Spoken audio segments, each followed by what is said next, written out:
Mr. President, I rise, as do all of my Democratic colleagues and quite a few of my Republican colleagues, in support of the Violence Against Women Act.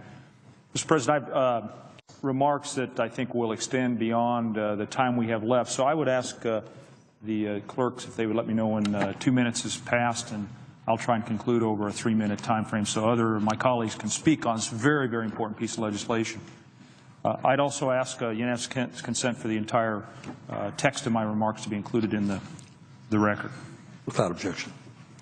Mr. President, the Violence Against Women Act, which is known as VAWA, has been in effect for 18 years, and it's saved lives and strengthened families all over our country.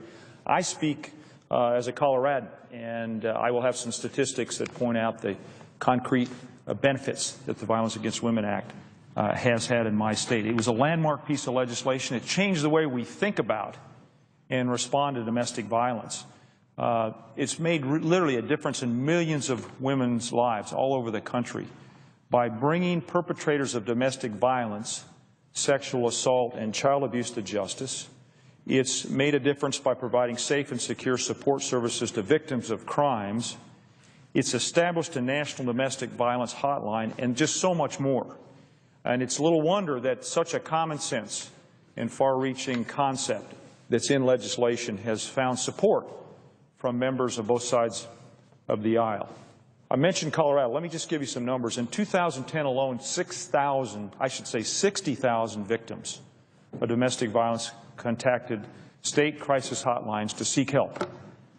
And the funding that VAWA provides not only gives our law enforcement beefed up resources and tools for catching and then prosecuting perpetrators, but it also supports critical services for victims and survivors. So the resources literally save the lives of women from Durango to Craig and from Pueblo to Denver. And I want to commend all the important organizations in my state that make it all possible. And the great news is that today, right now, we could take an opportunity, grab an opportunity to make this an even better piece of legislation. So in concluding, Mr. President, I want to say we all agree that violence against women is flat out unacceptable. And this is a necessary and carefully constructed bill that will protect the lives of women in Colorado and throughout the country. So let's come together in the Senate of the United States, put aside our differences, and pass what's a strong, important bipartisan bill. The families and the communities of my state and our country are counting on us. Mr. President, thank you.